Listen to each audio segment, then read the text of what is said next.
they shot 50% in the second half. What did you like about the way you guys defended in the second half, and what role did the zone play in kind of getting them off their rhythm? In the first half, you do have to credit the Spurs. They're a unique team.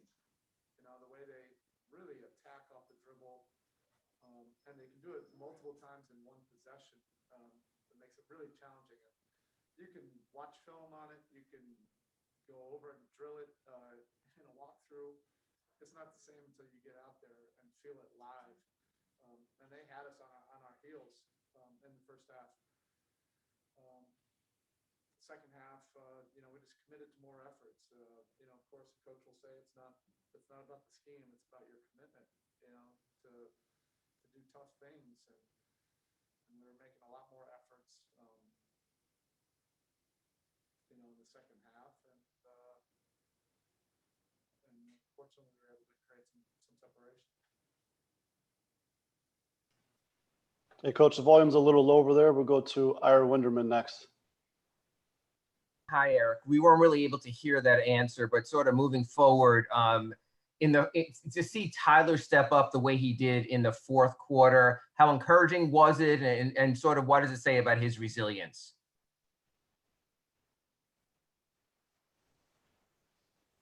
Can't hear.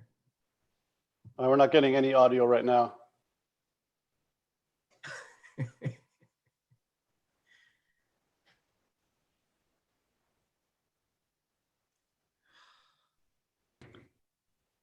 Hey, Nick, is this any better? That's a lot better. Wow. Great. Sorry, Spo. Great job. Erik, can we start again sort of just with your summation of the victory, if you don't mind? All right. The part that you guys didn't hear was that, the Spurs are a very unique team. And you can watch film on, you can drill it in a walkthrough, but it's not the same until you get out there live. Just their ability, their quickness, their ability to break you down off the dribble and do it multiple times in a possession is really unique. And they had us on our heels in the first half. So in the second half, I think we just committed to making more, multiple efforts. And of course, a head coach will say it's not about the scheme; it's about your commitment to doing tough things. And I think we're a little bit more committed in the second half. And of course, it helps if the opponent, can miss some shots. I think they were open, a few times, and they just happened to miss, and that can change the perspective of a game, no doubt. But our disposition was better, and our better in the second half, and our next play speed to be able to catch, some of those drives were a little bit better in the second half. In some ways, it seemed like fourth quarter Tyler was the ultimate difference. How encouraging and heartening was it to see that? Well, you just have to stay with it, as a young player. He has been developing, and that's the hard thing about all the narratives for a young player coming in this league. It's all about, whether you're scoring the ball or whatever statistic that people out there are celebrating, but it's about learning how to play winning basketball. And Tyler has been making a lot of progress, and there have been some up and down moments this season. Some of that has been due just to the nature of being in and out of the lineup because of injury. But he's got some grit. He continues to compete and try to get better and work at things that we want him to improve at. And then tonight, the ball just happened to be going, and that, that's his ignitability. If he sees a couple go, then that can turn to 3 and 4 very quickly. And then the constant from the start throughout was the aggression of Bam. Was that a matchup thing, the way he was getting it? Was that just his will? Sort of why this Bam tonight like this? Thank you. Well, I think he was really angry at all of us for not being able to play the Houston game. So I think he was just wanting to really get out there and compete. And also, our leaders understood, veterans and everybody understood how important, this road trip is. And, he wanted to set the tone for us out of great respect for the Spurs and, how competitively anticipate this game to be. Thank you. All right, next we go to Cooper Moorhead.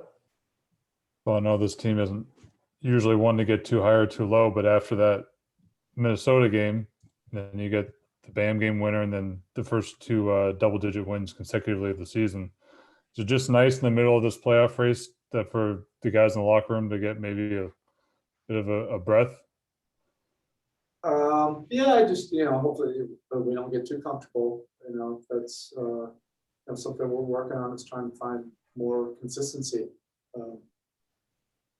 Of course, you bring it back to the Minnesota game, and that's what that game was about. We had double-digit leads in the first half, second half, and we weren't able to, sustain it. So that's what we're working on. And, this road trip is a good challenge for us. Next we go to Brady Hawk. Hey, coach, it seemed like KZ really gave you guys great minutes defensively tonight. What did you kind of make of him tonight, and how do you notice him improving game by game whenever he gets these opportunities? Yeah, he's really been, I made this comment before the Houston game that our young players have gotten significantly better. He's one of those guys, and it would be tough to really notice that unless you were around all of our meetings and practices and shoot-arounds and all the player development work, behind the scenes. I see it, the staff sees it, his teammates see it, and as a young player, you have to do everything you can to improve and be prepared for those moments when your number is called to be able to play winning basketball. And he's, learning the league, learning our system, learning where he can be impactful, and first and foremost, where he can have the most impact is defensively. And that's what you saw, the last couple games, whether a man or zone. He's got a unique skill set defensively. He's big, he's strong, he can really move laterally. He just has to stay with it and get better with the details. Up next we go to Christos Saltas with SDNA Greece. Hello, Coach. What did you notice as the biggest growth of your team so far in the season? And how satisfied you are about the way that you closed the game tonight? Well, our growth, this has been, I think a season where you're presented with a lot of opportunities to be challenged and stretch yourself and grow in different ways than in normal seasons. And I think this has been a really good experience, for our locker room this year. We're not where we want to be. And, the thing that I always commend about this group is every day the group is committed to find solutions and working to get better. All right, Coach, thank you. Thank you.